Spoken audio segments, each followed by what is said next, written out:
Vamos ler então Lucas 22, no primeiro versículo, diz assim: a festa dos pães sem fermento, chamada Páscoa, estava se aproximando, e os chefes dos sacerdotes e mestres da lei procuravam um meio para matar Jesus. Todavia tinham grande receio do povo. Então Satanás entrou em Judas, chamado Iscariotes, que fora um dos 12 discípulos. Você pode repetir esse versículo comigo? Diga: Satanás entrou em Judas, chamado Iscariotes, que fora um dos 12 discípulos. Que versículo estranho, ou não? Você acha normal assim Satanás entrar em um dos 12 discípulos? Não, isso aí é normal, pastor. Não, é estranho. Porque o mesmo versículo que diz que Satanás entrou em Judas, diz que ele era o quê, meus irmãos? Não só discípulo. Um dos 12. Por que Lucas faz questão de destacar isso? Ele era um dos 12. Há diferença nisso? Com certeza. Os irmãos devem lembrar da ocasião em que Jesus, no Evangelho de João, é mostrado a nós que Jesus, ele, depois que sua fama se espalhou entre o povo, uma grande multidão de pessoas começou a seguir ele, começou a ir atrás dele. Mas a razão pela qual a grande multidão de pessoas que o seguiam, a razão pela qual elas o seguiam, era totalmente diferente da razão pela qual os discípulos o seguiam.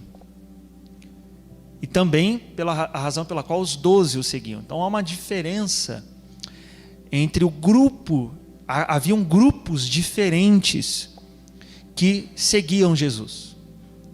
Havia a multidão, que nesse exemplo de João que eu comentei, que os irmãos devem se lembrar, João nos mostra uma ocasião em que havia, pelo menos, pelo que foi contado, 5.000 homens que foram contados. E João vai dizer que não foram contadas as mulheres e nem as crianças. Então vamos colocar aí por baixo, se for colocar uma mulher correspondente a cada homem, provavelmente tinha mais mulher, eu imagino, mas se for colocar pelo menos uma mulher correspondente a cada homem, esse número já vai para 10.000. Se for somar as crianças, talvez esse número chegue a 15.000. Então vamos colocar aqui por baixo uma multidão que seguia Jesus, de pelo menos 15.000 pessoas. Nessa ocasião que o Evangelho de João nos mostra, é a ocasião em que Jesus está pregando a essa multidão, só que no lugar onde eles estavam, não havia comércio suficiente para onde essas pessoas pudessem ir comprar pão no horário em que chegasse ali o período da noite, para eles terem uma refeição noturna. E aí o tempo foi passando, os discípulos chegaram para Jesus e disseram assim: olha, despede essa multidão, porque o horário está passando. Mais ou menos o seguinte: o mercado vai fechar, e aí não vai ter onde comprar comida para esse povo. Então manda eles embora, e aí cada um se vira. É nessa situação que Jesus vai dizer aos seus discípulos: não, de forma nenhuma. Dê vocês mesmos a eles de comer. E aí os discípulos ficam, né? Como? Aí é nessa situação que aparecem lá 5 pães, 2 peixes. E aí Jesus vai fazer um dos sinais assim mais incríveis. E eu peço a você que tente imaginar essa situação. Você está lá, no meio daquela multidão de gente. Que, gente, eu falo aqui 15.000 pessoas, mas a gente não sabe o que é 15.000 pessoas reunidas num lugar só. 15.000 pessoas vai parecer 50.000. A impressão que dá é sempre que tem mais pessoas. Inclusive a gente foi para a vigília com a van com o Sr. Valdir. Aí na hora que a gente desceu da van, todo mundo foi na frente, né? Aí eu fui atrás com ele. Ele falou: esse povo todo estava dentro da van? Eu falei: nossa, mas parece que tem muito mais. Assim, quando junta, parece que tem muito mais. Então imagina você no meio de um mar de gente assim, que você está vendo Jesus lá. E aí chega até você, o que ele vai fazer? Senão ele vai dar, tá vindo pão aí para nós. Aí você olha na mão dele, mas peraí, tem 5 pão ali, 2 peixes, o que ele vai fazer? Aí ele levanta para o céu, dá graça, aí você está lá atrás, você fala: não vai chegar aqui, quando chegar a mim já acabou faz tempo. Aí, irmão, Jesus pega um pão, aí dá para uma pessoa e fala para essa pessoa: passa para outra. Aí na hora que a pessoa passa para outra, ela olha para a mão, tem um outro pão na mão dela. Imagina: pô, mas eu te dei o pão, por que tem outro pão na minha mão? Eu não sei como é que foi, mas imagina o sinal, coisa extraordinária. Aí a outra pessoa, aí imagina, passa para outra para ver o que acontece. Aí corta um pedaço, sei lá, passa para outra, aí uma fica com pão, aí a outra que deu o pão, na hora que olha para a mão, tem outro na mão dela. Meu Deus, o que aconteceu? E aí chegou a alimentar toda essa multidão a ponto de sobrar. Gente, crente deixa sobrar? Sobrou 12 cestos cheios. Gente, você tem ideia do que é isso? A multidão ficou eufórica. Oh, meu Deus, que coisa incrível. Não, a gente tem que coroar esse cara ao nosso rei. Vai matar a nossa fome. Roma estava deixando o povo morrer de fome. E aí o povo ficou empolgado, E o que Jesus fez? Foi embora. Jesus foi embora, ele não dispensou a multidão. Nessa situação, ele foi saindo assim, foi saindo. Aí foi embora, na hora que a multidão olha: vamos consagrá-lo a rei, cadê? Sumiu. E aí, depois que a fome apertou de novo, vamos atrás desse Jesus. Aí de novo, aquela leva. Aí vão atrás de um lugar, ele não está, vai atrás de outro, não está. Aí atravessa lá o lugar para onde ele tinha ido, acha Jesus. Isso está em João 6, você pode ler o Evangelho. Aí acha, ufa, te achamos, Jesus. A gente está impactado pelo que o Senhor fez, como é que depois o Senhor vai embora assim? Aí Jesus fala uma das palavras assim mais extraordinárias, foi uma das palavras que saiu da boca de Jesus que me motivou a fazer a obra como pastor, que foi: vocês vêm a mim. Ele vai dizer por que ele saiu fora. Você sabe por que eu fui embora? Vocês vêm a mim por causa do pão que perece. E aí vem a palavra dele: trabalhai não pelo pão que perece, mas pelo pão que perdura para a eternidade. Aí as pessoas: meu Deus, que pão é esse? Aí a pessoa já começa a pensar: quer dizer que tem um pão que se eu comer eu não vou ter mais fome, Jesus? Que pão é esse, Jesus? E aí Jesus fala, aí ele revela: que pão é esse? O que ele disse que é esse pão? Ele disse: eu sou esse pão. Ah, mas você? Não, a gente quer o outro pão, você não. Jesus disse: eu sou esse pão. Aí na hora que Jesus fala: eu sou esse pão, então, ou seja, vocês têm que vir a mim por quem? Por mim, acabou. E aí ele vai mais longe, aí é onde ele vai trazer uma direção da ceia, porque quem comer de mim terá vida. Aí o pessoal começou a falar: meu Deus, então ele está falando para a gente comer a carne dele, que ele vai falar isso: quem comer minha carne e beber meu sangue. As pessoas começaram a ficar doidas, gente. Meu Deus, que coisa é essa? Ele está falando que a gente vai comer a carne dele, vai beber o sangue dele. Aí o povo começou a fazer o quê? Sair fora.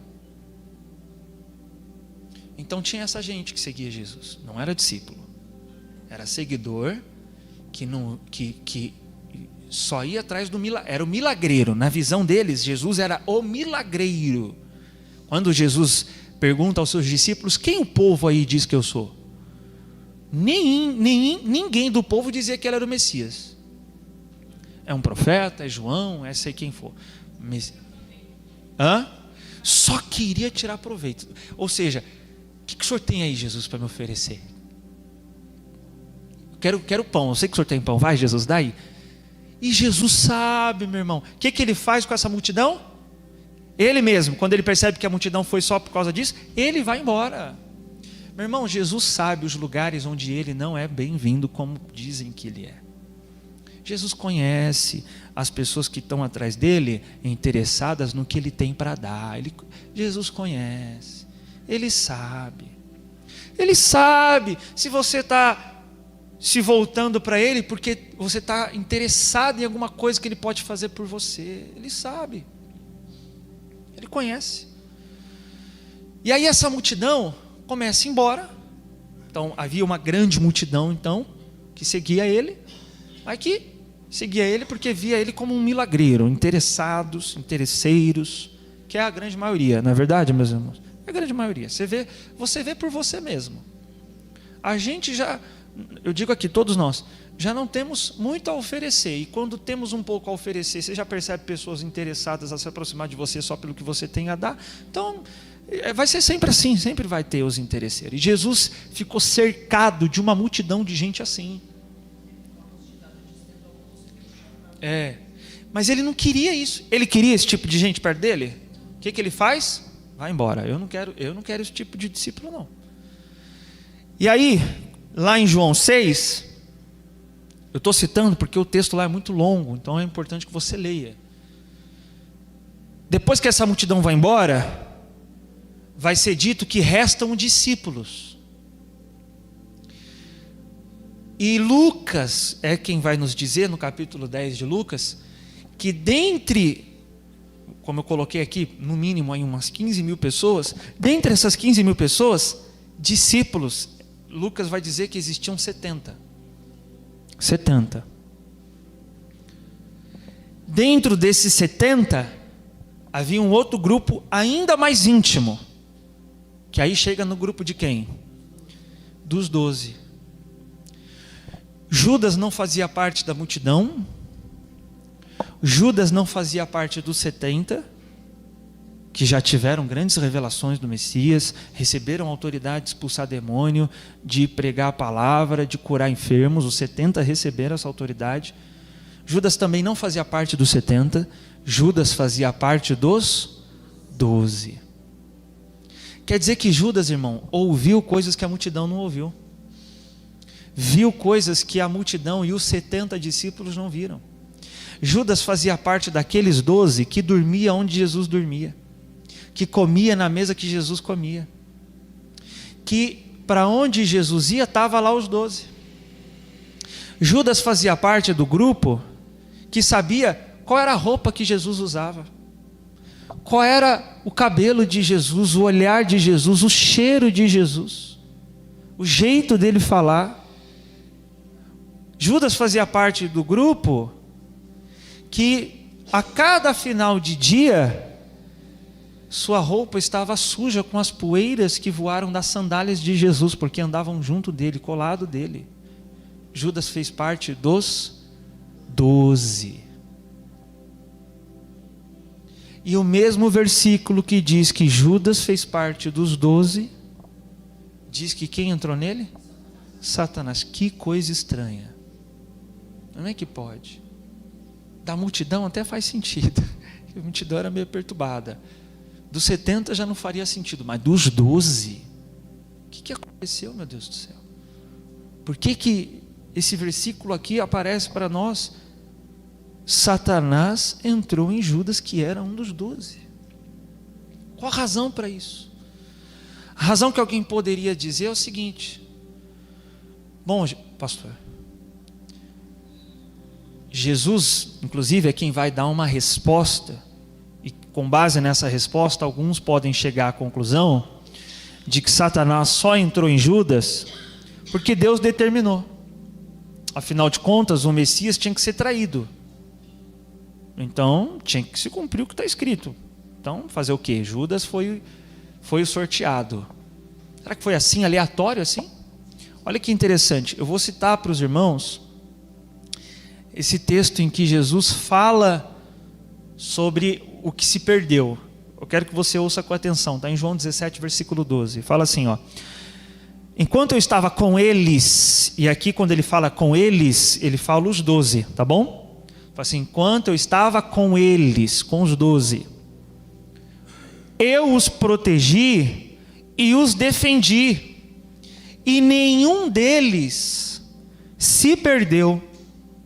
E aí Jesus vai dizer, exceto o filho da perdição. E quem é esse?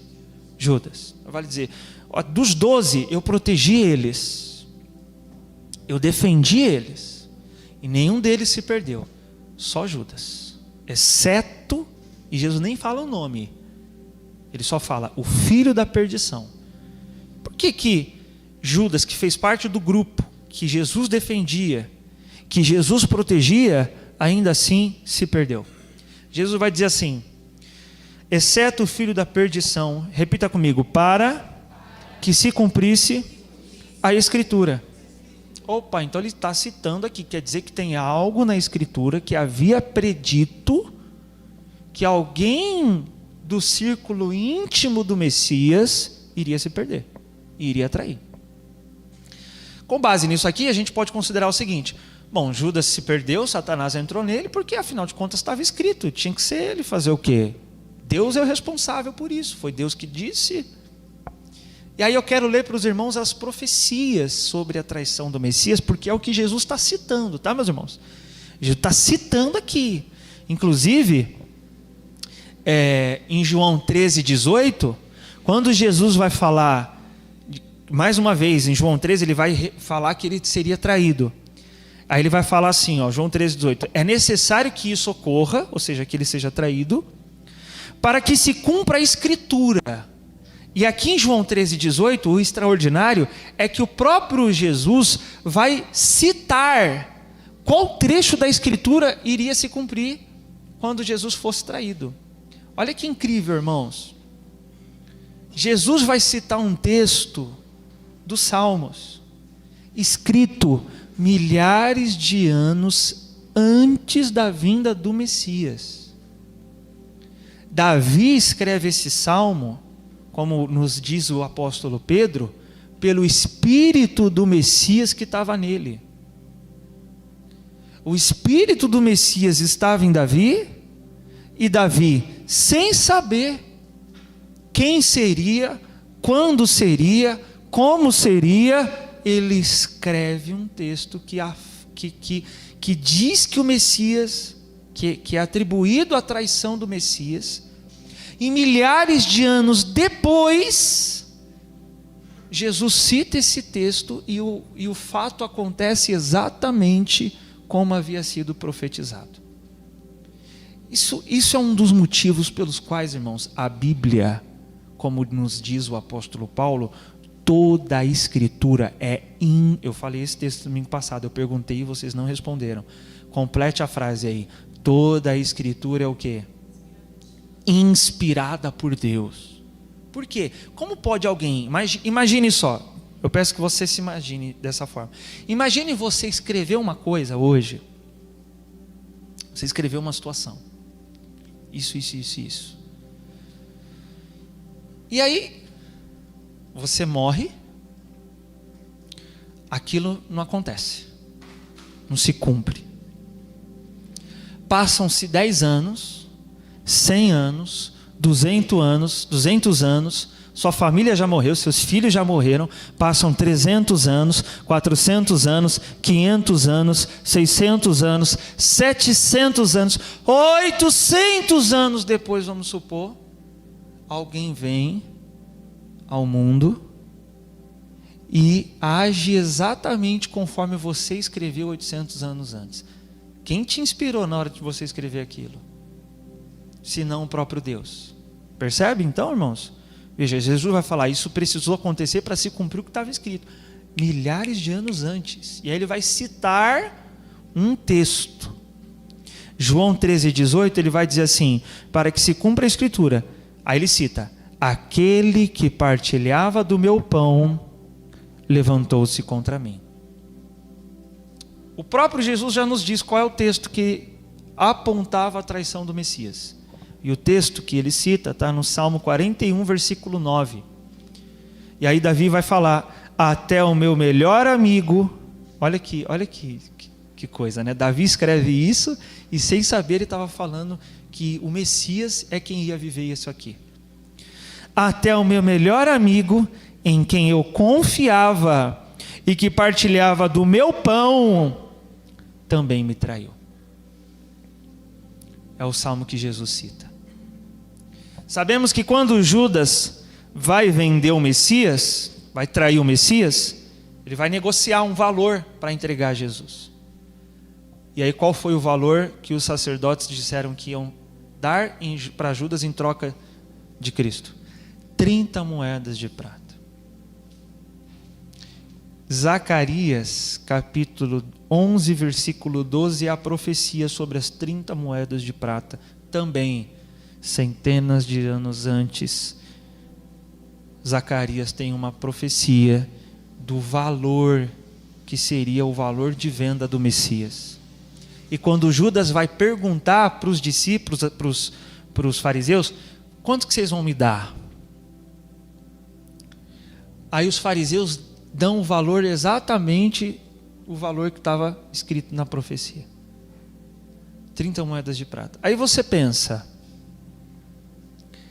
você consegue imaginar como Deus está fora do tempo? Ele consegue ver tudo antes das coisas acontecerem. É uma coisa incrível, irmãos. Há um exemplo que um rabino deu, incrível, que eu achei muito legal, sobre tempo. Imagine que o tempo esteja a Bíblia aqui, por exemplo. Eu estou na página aqui, 1991. Então imagine que hoje, o dia em que estamos vivendo, seja essa página aqui. Para nós, a outra página ainda não chegou, que no caso vai ser amanhã. Mas Deus tem um livro na mão dele. Ele já conhece o final, ele já conhece o começo, ele conhece o meio. Entende?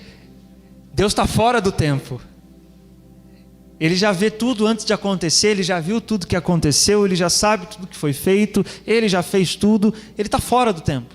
A gente está na página tal, ele já conhece o fim do livro, ele pode voltar, ele pode ir para o fim, é incrível isso. E é isso que acontece. Os fariseus vão dar exatamente o valor que o profeta Zacarias havia profetizado, Zacarias 11:12, que fala assim, ó: se parece bem aos vossos olhos, pagai-me o que é devido, caso contrário não me paguem. Eis que então eles me pagaram o preço de um escravo, 30 moedas de prata. Aí, imagina depois esses fariseus lendo isso aqui: meu Deus, foi a gente que deu. Como ele já sabia que isso ia acontecer? Porque para quem estava fazendo, não estava pensando nisso aqui. Sem saber, as coisas já estavam acontecendo como Deus já havia falado. Há um outro salmo que também é atribuído à traição do Messias. O principal que eu citei é o próprio salmo que Jesus citou, que é o Salmo 41:9. Mas há um outro salmo que também é atribuído a uma profecia sobre a traição do Messias, que é o Salmo 55:12, que fala assim, ó: não é apenas um simples inimigo que me insulta, eu o suportaria. Quer dizer, se fosse um inimigo, eu até aceitava. Não é um adversário que se levanta contra a minha pessoa, eu dele me defenderia. Mas és tu, meu companheiro, meu confidente e amigo mais chegado, justamente tu, com quem eu partilhava da mais agradável e íntima comunhão.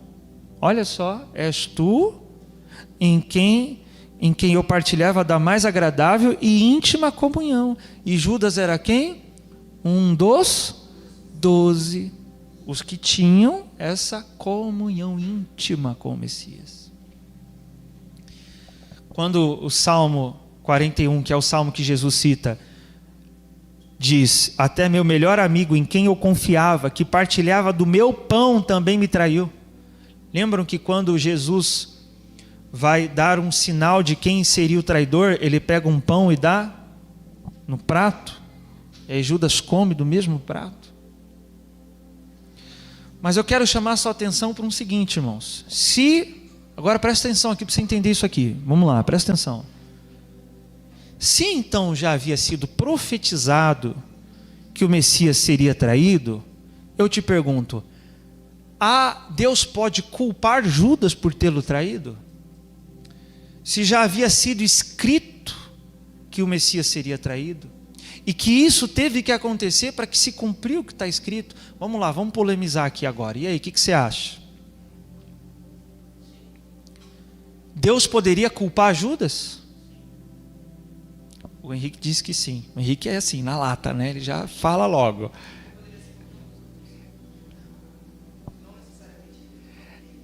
Ele já entregou. Eu nem sabia que está no comentário. Olha só, eu vou fazer uma pergunta aqui para vocês, meus irmãos. Vamos lá.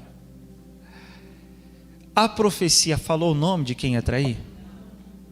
Diz que o Messias seria traído. Mas quando o Salmo 41 fala: o meu melhor amigo, com quem eu partilhava meu pão, me traiu, está escrito lá: Judas Iscariotes foi quem me traiu? Está escrito?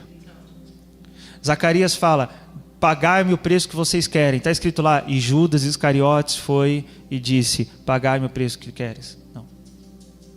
Quando é dito: o meu melhor amigo, em quem eu compartilhava mais íntima comunhão, foi quem me traiu, está escrito o nome dele? Em alguma profecia está escrito o nome? Então, meus irmãos, embora foi profetizado que o Messias seria traído, Deus jamais determinou quem faria isso. Se foi Judas quem fez isso, então algo da parte de Judas aconteceu para que ele se encaixasse nesse papel. Olha que doido isso. Poderia. Agora, ele ia usar outro. Mas pensa. Eu quero citar para os irmãos um comentário rabínico que retrata a mesma situação, mas com o evento da escravidão dos egípcios. Irmãos, só um parênteses aqui. Independentemente da resposta que você deu, o importante é esse raciocínio aqui, tá bom? Então não tenha medo não de errar, meu irmão. O importante é você pensar, é você caminhar junto comigo. Veja, eu vou citar para os irmãos um comentário que fala sobre uma situação semelhante, mas que aconteceu com o povo de Israel. 400 anos antes dos egípcios escravizarem os hebreus, em Gênesis 15, Deus aparece para Abraão e diz assim: Abraão, o teu povo, a tua descendência será escrava no Egito. E aí isso ocorre 400 anos depois. Abraão já estava morto, seu filho já estava morto, seu neto já estava morto. 400 anos depois é que o povo hebreu vai ser levado para o Egito para ser escravo. E aí esse comentarista faz essa mesma pergunta: Deus poderia culpar os egípcios por terem escravizado os hebreus, se foi Deus quem disse que os egípcios iam fazer isso? Deus poderia culpá-los? Nós vamos observar que Deus vai culpá-los, porque Deus vai fazer pragas vir sobre o Egito por causa deles terem escravizado os hebreus. Aí imagina os egípcios chegando para Deus e falando assim: poxa, mas foi o Senhor que falou que isso ia acontecer, como é que agora o Senhor nos pune por isso? E aí esse comentarista vai partir desse questionamento. Eu quero que você ouça com atenção esse comentário. Está no livro Iluminando o Retorno. Diz assim: consta na Torá, na lei, um decreto de Deus de que os judeus, de que os hebreus seriam escravizados pelos egípcios. Se era um decreto do Senhor, como os egípcios podiam ser cobrados por sua maldade? É a pergunta que eu fiz para você. E aí ele dá a mesma resposta. O Rambam, que é quem vai fazer esse comentário, que é um dos maiores comentaristas da Torá, ele diz: o Rambam responde a essa questão explicando que Deus não determinou qual egípcio especificamente iria subjugá-los. Cada indivíduo tinha o livre arbítrio de se comportar de forma correta e benevolente. Deus tão pouco estabeleceu qual faraó seria perverso. Ele, o faraó, por sua própria vontade, submeteu-se a esse papel. E por isso foi impedido de se voltar. Deus escreveu o que iria acontecer com o povo de Israel, mas não disse quem faria. Assim como não há decretos, isso aqui é importante, aí vem o resumo, né? Assim como não há decretos sobre quem será um perverso ou sobre quem será um justo. A natureza, o normal, é que haja bons e maus, mas não há um decreto especificamente sobre quem será bom e sobre quem será mau. A opção é de cada um. Cada um dos egípcios que fez mal ao povo de Israel, se não quisesse fazê-lo, tinha a opção de escolher. Deus não decreta sobre uma pessoa específica que ela fará o mal. Apenas decreta a situação, sem especificar seu agente causador. Como nós vamos observar, inclusive, dentre os egípcios, pessoas que agiram com misericórdia com Israel. A filha de Faraó, por exemplo. Ela era uma egípcia, mas ela não agiu com maldade com o povo de Israel. Os egípcios que agiram com maldade para com o povo de Israel, eles se submeteram a isso por sua própria maldade. Então havia algo neles que os fez se encaixar nesse papel da história. E quando Jesus vai dizer para os discípulos, um de vocês, ele está na mesa com os discípulos e aí ele joga na mesa, um de vocês vai me trair. Oh, meu Deus, aí começa, né? Quem vai ser? Olha que interessante, eu vou citar para os irmãos, no Evangelho de Mateus, é dito que Judas, que engraçado, Jesus solta isso na mesa, e aí Judas diz: acaso seria eu, meu mestre? Por que ele perguntou? Por que ele não falou, pode ser outro? Por que ele pergunta, acaso vai ser eu? Já estava dentro dele. Não, assim, os evangelhos dizem que os discípulos ficaram preocupados em saber. Mas olha que interessante. Judas vai dizer assim, acaso seria eu? Olha o que Jesus responde. Sim, tu o declaraste. Quem declarou? Ele mesmo. Você disse. Eu não determinei. Você determinou. Você acabou de declarar isso. Quer dizer então que até o momento em que Satanás vai entrar em Judas, quer dizer então que não poderia ter sido Judas. Poderia ter sido qualquer outro.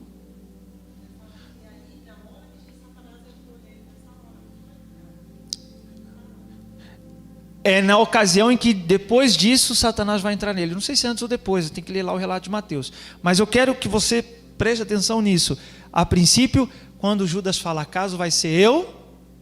Jesus diz. Quem disse isso? Você disse. Então quem está no poder de quem determinar se você vai ser justo ou se você vai ser perverso? Você mesmo. O que você fala? O que você decide? O que você quer ser? Não vem com essa história não, pastor, é porque o diabo entrou em mim. Não, o diabo só entrou em Judas, porque antes disso Judas havia decidido ser o perverso da história. Jamais havia sido predito quem seria o perverso do povo, do grupo. Judas se submeteu. Olha que interessante. Aqui em Lucas 22, vai dizer que é só aqui, que é o período aqui, já na crucificação de Jesus. Daqui para frente, irmão, já vai começar a crucificação de Jesus. Então até aqui, quantos anos mais ou menos assim Judas tinha andado com Jesus? né? Os irmãos sabem quantos anos foram o ministério de Jesus? Que ele começou com 30 até 33 e pouco. Uns 3 anos e meio por aí. Pelo menos uns 3 anos, Judas andou com Jesus. Só que Satanás vai entrar nele no final da história. O que Judas vai fazer daqui para frente, sim, é porque Satanás entrou nele. Mas o que ele fazia daqui para trás era de responsabilidade de quem? Dele mesmo. E sabe o que João vai nos dizer? Dentre os, né, haviam funções específicas dentre os 12. Né? A série The Chosen, ela mostra um pouco bem isso. Então tá lá os 12. Quando os 12 tinham que fazer alguma missão em alguma cidade, tinha custo, irmão. Você acha que os anjos desciam assim toda hora, aí abria uma mesa assim na frente dos 12 e dava de comer para eles? Ou Jesus vivia igual um mendigo, caído no chão, comia, ficava pedindo esmola aí para os outros? Não. Lucas vai nos dizer que haviam mulheres ricas que bancavam. Então imagina, semana que vem eu vou lá para Cafarnaum. Quanto que é essa viagem aí? Que é a comida dos 12, é a hospedagem dos 12, é tudo. Aí a Lucas vai nos dizer que mulheres ricas financiavam. Mas quando chegava alguém para Judas, já entreguei. Mas quando alguém chegava para Jesus e falava assim: Jesus, quero financiar seu ministério. Estou aqui, vou trazer para os valores de hoje. Estou aqui com 10 mil que eu quero dar para a viagem que vocês vão fazer. Aí Jesus falava assim: dá na mão de quem? De Judas. Quem administrava as ofertas? João vai nos dizer que era quem? Judas. Dá na mão de Judas. Aí chega lá a pessoa, vamos supor que eu não disse: Jesus, eu quero ajudar aí a viagem de vocês. Fala com Judas. Aí eu vou lá até Judas. Aí eu dou lá 10 mil. Judas, estou aí para bancar a viagem. Que Deus abençoe, amém, tal. Aí Jesus chega, temos que ir para a viagem e tal. Judas, vê aí o que vai precisar para gastar. Jesus, está faltando aqui, não vai dar não. Como assim não vai dar? O rapaz lá falou que ia ajudar, mas ele ajudou só com 1.000. Cadê os outros 9? Ele roubava. João 12 vai dizer que Judas roubava. Só que lá em João 12 não diz que Satanás entrou em Judas. Ele roubava por quê então? Ele mesmo. Eu quero que você imagine como é que foi a história de Judas. Vou começar a seguir ele é o Messias, eu creio nisso. Aí começa a seguir. Aí Jesus chega para ele: você vai cuidar da bolsa. Aí chega a primeira oferta. Judas, pode cuidar aí da bolsa, administra aí. Imagina a tentação. Por que surgiu no coração de Judas o desejo de roubar o dinheiro da oferta dos discípulos? Meu Deus, como é que surge o negócio dele? Coração perverso. Veio da onde essa vontade? Satanás não tinha entrado nele, veio dele. Mas imagina que ele ficou ali naquela luta, né? Pega ou não pega? Rouba ou não rouba? Irmão, não conseguiu.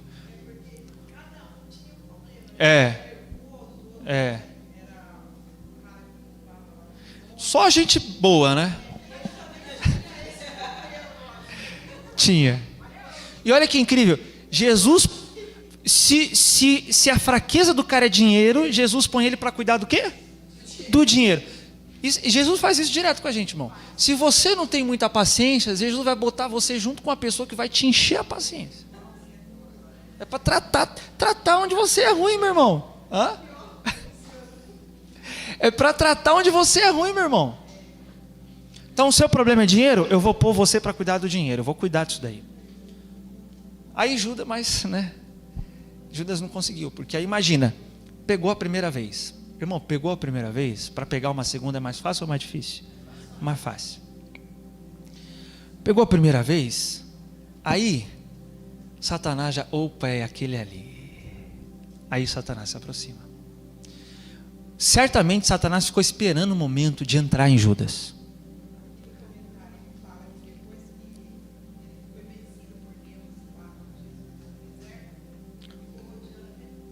É verdade. Achou em Judas. É dito que quando Satanás deixou Jesus, depois de Jesus tê-lo vencido na tentação, é dito que ele saiu até uma próxima oportunidade. Então ele ficou procurando. Então imagina, Satanás também não sabia, irmão. Mas quem deu lugar dos 12 ali, que foi uma falha de caráter, não foi um pecado assim, de uma fraqueza pessoal, foi uma falha de caráter, roubou, mentiu, porque certamente teve que mentir, para dar conta lá do que entrava. Então, Satanás, opa, eu acho que eu posso entrar nesse aqui. Só que ele não entrou de imediato, ele foi se aproximando, ele foi rodeando. Mas Judas, pelo que então nos parece, na história dele, que quando chega em Lucas 22, ele já está por completo corrompido, irmão. Agora, o pequeno espaço que Satanás podia ocupar, agora Satanás já podia ocupar tudo. Sabe o que significa, irmão? O que Paulo fala em Efésios 4:27, repita comigo: não deis lugar ao diabo. Se Satanás conseguiu possuir um dos 12, porque um dos 12 deu lugar, você acha que se você der lugar ele vai brincar?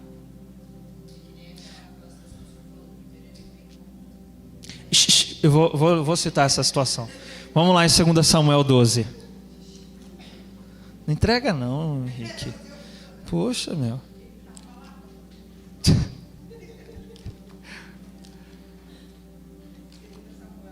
Doze.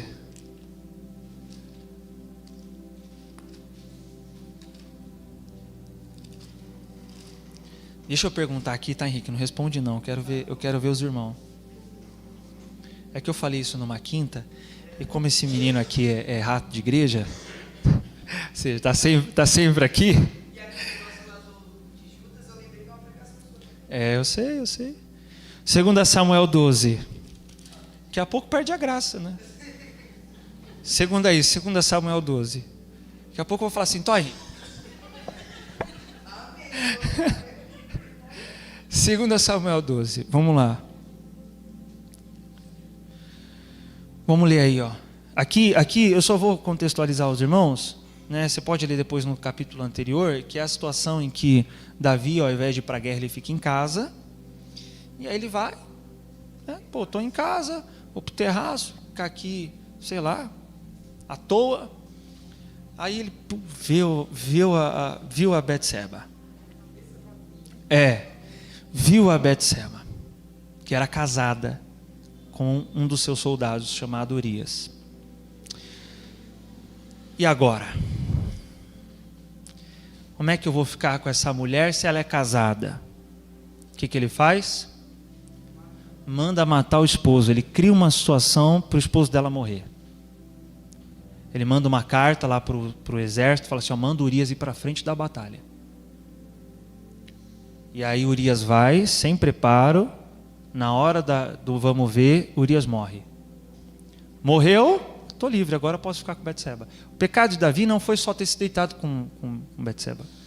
Eu já expliquei para os irmãos que quando o soldado do povo de Israel ia para uma guerra, a lei de Deus já havia permitido a esse soldado deixar com a sua esposa um get, que é a carta de divórcio assinada. Vai saber se ele volta. Porque se ele não volta, não deixou o get, não deixou a carta, ela não vai poder se casar nunca mais. Mas ele morreu.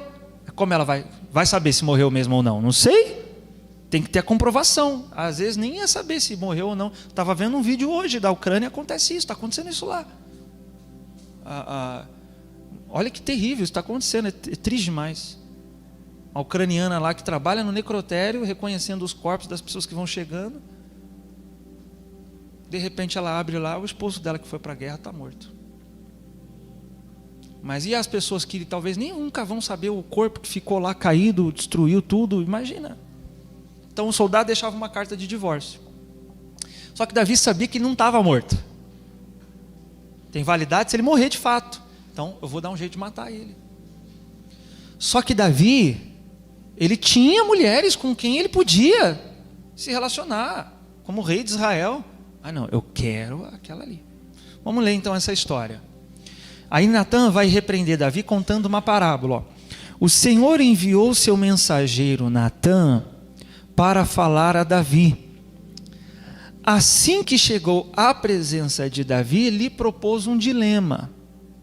Numa cidade havia 2 homens, um rico e outro pobre. O rico possuía inúmeras ovelhas e grandes manadas. Quem é esse rico? Davi. O próprio Natã vai dizer depois: esse homem és tu. Então olha só, o rico possuía inúmeras ovelhas e grandes manadas. Então o rico aqui é Davi. Entretanto, o pobre nada tinha. Quem é esse coitado aqui? Urias, coitado. Senão uma única cordeirinha. Quem é essa aqui? Betseba, que havia comprado com muito custo. Ele cuidou dela com carinho, ela cresceu com ele, com seus filhos, ela se alimentava em sua companhia, bebia do seu copo e até adormecia em seus braços. E ele a considerava como carne de sua. Óbvio que aqui é uma mulher que ele está falando, né? Que cordeirinha vai beber do copo do cara? Você dá para a cordeirinha e toma depois? Dorme junto? Ele está falando de uma mulher. No 4. Certo dia um forasteiro chegou à casa de quem? Do homem rico. Mas este não quis lançar mão de uma de suas próprias ovelhas ou de seus muitos bois, a fim de oferecer-lhe uma refeição. Em vez disso, tomou a cordeira que pertencia ao pobre e serviu quem? Quem é agora esse forasteiro que foi servido por Davi? Veja, já sabemos. O pobre é Urias, a cordeirinha que ele pega é Betseba, só que ele dá essa cordeirinha para satisfazer e para alimentar quem? Um visitante, um forasteiro. Quem é esse forasteiro? A própria vontade de Davi. O pecado, irmão, batendo ali, ó. Tem comida aí. Quando Davi viu Betseba, o que bateu no coração dele? O desejo. Aí Natã vai dizer: podia pegar uma de suas concubinas. Mas o homem rico quis, para satisfazer a vontade daquele forasteiro, ele pegou a cordeirinha do homem pobre. Então, o forasteiro é a vontade pecaminosa. E aqui é interessante. A princípio, o pecado vem como antes disso, forasteiro. O que é um forasteiro, meu irmão? Ele é um morador? Ele está de passagem. Se alguém lhe abrir a porta e lhe alimenta, de forasteiro, ele fica como um visitante. Sabe aquela visita que não vai embora? Fica ali. Viu que foi satisfeito? Aí já começa a tomar conta. Vai para o quarto, vai para a cozinha, começa a abrir geladeira. Quer dizer, de visitante pode virar um morador. Sabe o que é isso, irmão? Se você não reagir logo com uma falha de caráter, com um ressentimento, com uma tentação, a tendência não é isso diminuir. A tendência é isso que, irmãos? Aumentar. Que foi o que aconteceu com Davi. Aumentou. Ele alimentou o forasteiro e ele acabou se tornando visitante. Inclusive os rabinos é que falam sobre o pecado. O pecado vem como forasteiro, se você o recebe e o alimenta, ele fica como visitante, e se você o mantém, ele fica como morador e te expulsa da casa. Pronto, daqui a pouco é o pecado que te governa. Então imagina isso em Judas. O desejo de roubar veio, ele abriu a porta, satisfez esse desejo. De forasteiro, esse desejo ficou morador, ele se tornou um ladrão. De fato, continuou roubando. Até que, irmão, aquele desejo que veio a princípio como forasteiro, em Lucas 22, diz que Satanás entrou em Judas. Quer dizer que de visitante, Satanás se tornou o que em Judas? Morador. Ele passou a habitar em Judas. Se isso aconteceu com um dos 12, se você ficar alimentando transgressões, pensamentos malignos, ressentimentos, isso não vai diminuir, isso vai aumentar. Eu quero citar para os irmãos um texto muito interessante também. Olha que incrível isso. Você está aí ainda? Olha só. Apocalipse 20 vai dizer assim: ele prendeu o dragão, diga o dragão, a antiga serpente, que é o diabo. Esse dragão de Apocalipse é a mesma, o quê? A antiga. Quer dizer que em Apocalipse já não é mais uma serpente. Não é outro ser, é o mesmo. Só que no início da Bíblia, o diabo, ele é uma serpente. No fim dela, ele é o quê? Um dragão. Gente, o que aconteceu por uma serpente virar o dragão?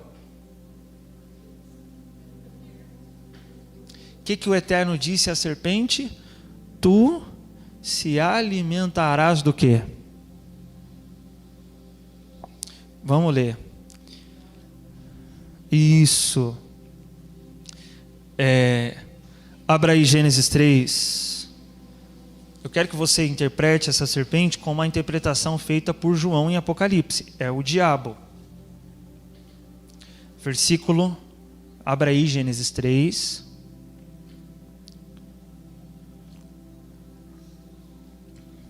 Versículo 14. Então o Senhor Deus determinou à serpente: por que fizeste isso? É maldita entre todos os animais domésticos, e o és entre todos os animais selvagens. Rastejarás sobre o teu próprio ventre, e comerás o quê? O pó da terra, todos os dias de sua vida. João interpreta essa serpente como sendo quem? O diabo, tá? Então não fique aqui na sua visão a serpente animal. A serpente que João aplica aqui, o significado simbólico dela é o diabo. E é dito que essa serpente se alimentaria do pó da terra. Agora eu quero que você preste atenção em Gênesis capítulo 1. Abra aí, Gênesis capítulo 1. No versículo 27.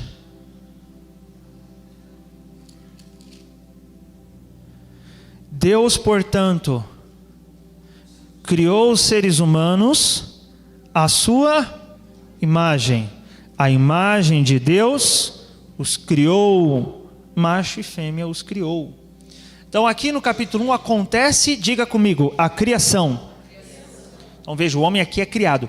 E esse homem criado no capítulo 1, ele é a imagem de quem? De Deus. No capítulo 2, leia aí comigo, capítulo 2, versículo 7. Então o Senhor modelou, diga, modelou o ser humano do pó da... Olha aí, do quê? Pó da terra. Feito argila e soprou em seus narizes no fôlego de vida, e o homem se tornou um ser vivente. Veja, peraí, mas Deus criou no capítulo 1 ou no capítulo 2? As duas coisas. Ele cria no capítulo 1 aquilo que no homem é a imagem de Deus. E o que é que no homem é a imagem de Deus? Sua cara? Sua cara é a cara de Deus? Não.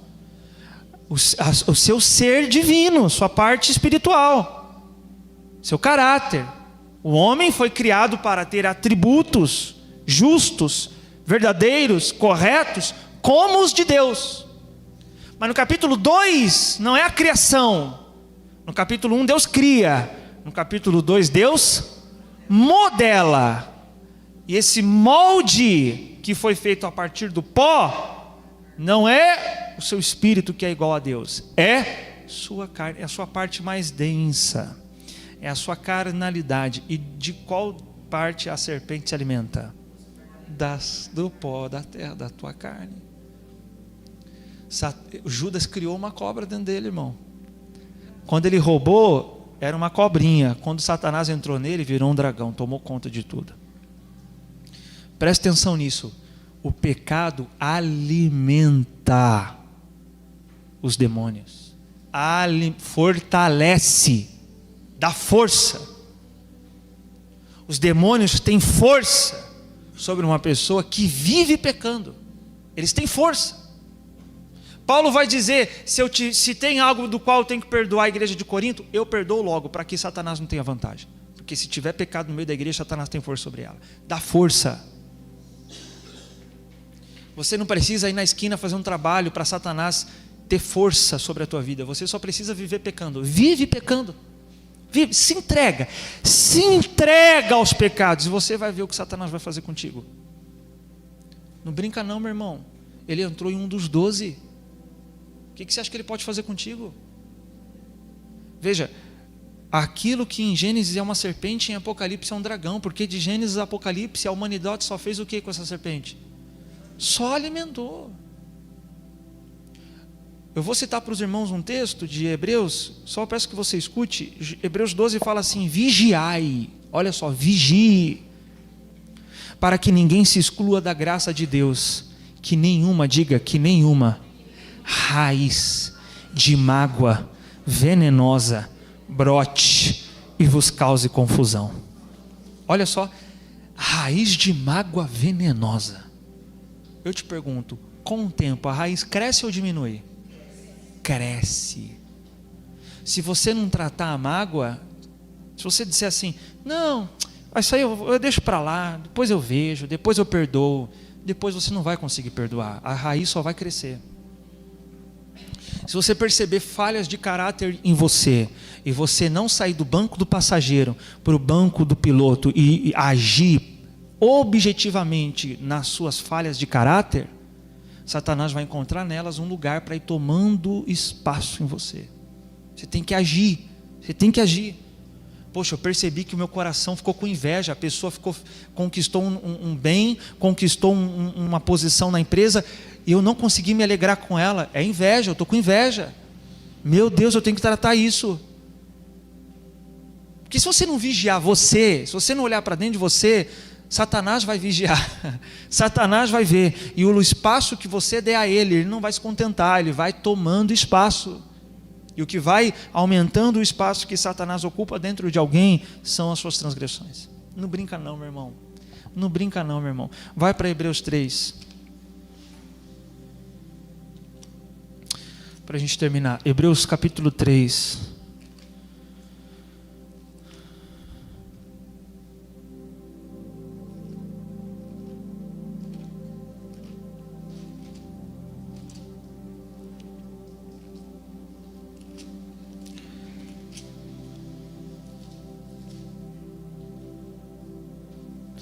Hebreus capítulo 3 diz assim, vamos ler a partir do versículo 7. Assim como proclama o Espírito Santo, hoje, se ouvirdes a sua voz, não endureçais o vosso coração, como ocorreu na rebelião durante o tempo da provação no deserto, onde vossos pais me tentaram, pondo-me à prova, ainda que durante 40 anos tenham contemplado as minhas obras.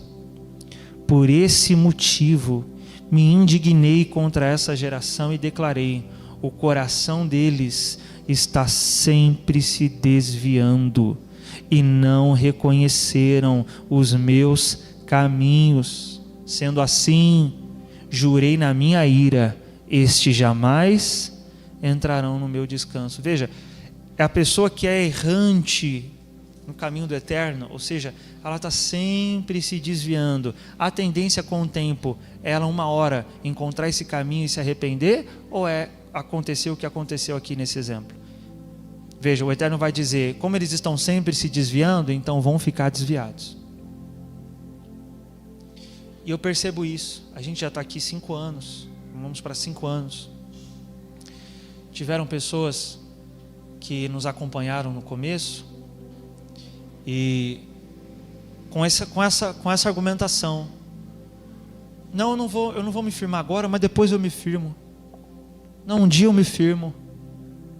E o tempo passou, e o tempo só contribuiu para que essas pessoas só se desviassem ainda mais. Ou você se firma hoje, ou você se quebranta hoje, ou você pede ao Eterno perdão hoje, ou você arranca essa raiz de amargura hoje, ou, meu irmão, amanhã ela vai estar maior. Ou você faz uma faxina no teu coração e arranca qualquer lugar que o diabo possa estar encontrando para ocupar em você, ou, meu irmão, com o tempo ele vai estar tomando toda a tua casa. Porque ele não tem dó não. Ele não tem dó não. Vamos ler no versículo, eu parei aonde? No 10, né? Agora, no 11 a gente leu, vamos ler o 12. Ó. Irmãos, tende muito cuidado para que nenhum de vocês mantenha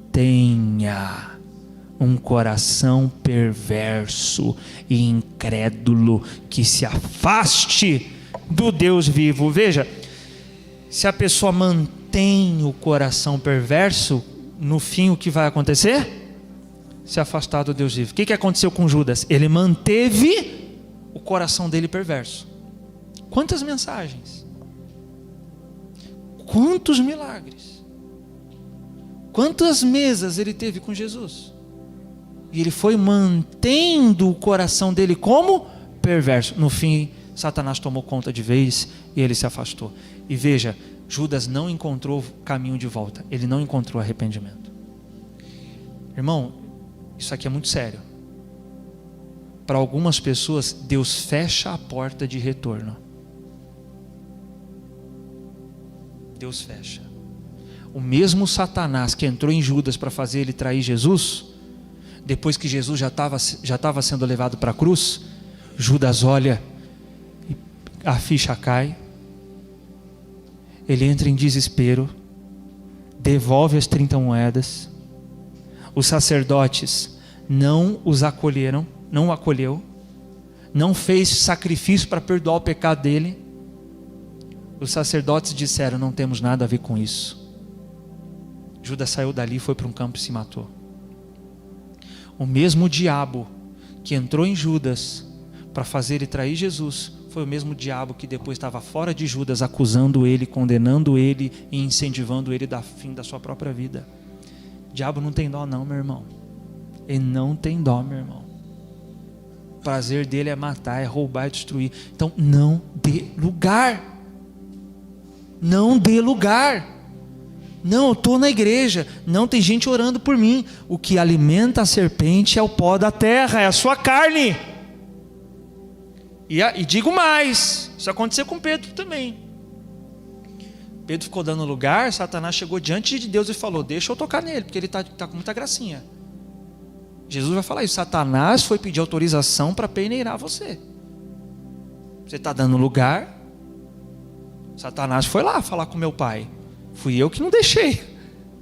Mas ele vai dizer assim: eu roguei para que a tua fé não desfaleça. Jesus não rogou para que Pedro não fosse peneirado. O que acontece logo em seguida? Ele nega Jesus. Ficou dando lugar. Era para ele estar orando, ele estava dormindo. Falou o que não devia. Fica dando lugar, meu irmão. 13, vamos ler aí. Pelo contrário, exortai-vos mutuamente todos os dias, durante o tempo que se chama hoje, de maneira que nenhum de vós seja embrutecido pelo engano do pecado. Então, na medida em que eu vou alimentando o pecado, ele vai fazendo o que com o meu coração? Ele vai embrutecendo, ele vai endurecendo, ele vai insensibilizando, até chegar a um ponto em que não há mais retorno. Aí essa pessoa vai morrer no pecado, vai ser condenada, vai ter uma vida terrível e ainda no final dela vai para o inferno. Porque ficou brincando, o pecado embruteceu o coração dela e ela já não mais ouviu, Deus fechou a porta do arrependimento, acabou. Por isso o Hebreus fala: arranca esse lugar que o diabo está tendo na tua vida quando? Hoje, se ouvires a sua voz, não endureçais o vosso coração. Porque se você endurece o coração hoje, amanhã ele está mais duro, e depois mais duro, e depois mais duro, e acabou. Foi o que aconteceu com Judas. Entendeu, meu irmão? Vamos orar ao Senhor. Vamos pedir para Ele olhar dentro de nós, porque Ele sabe, Ele conhece o nosso coração, e Ele sabe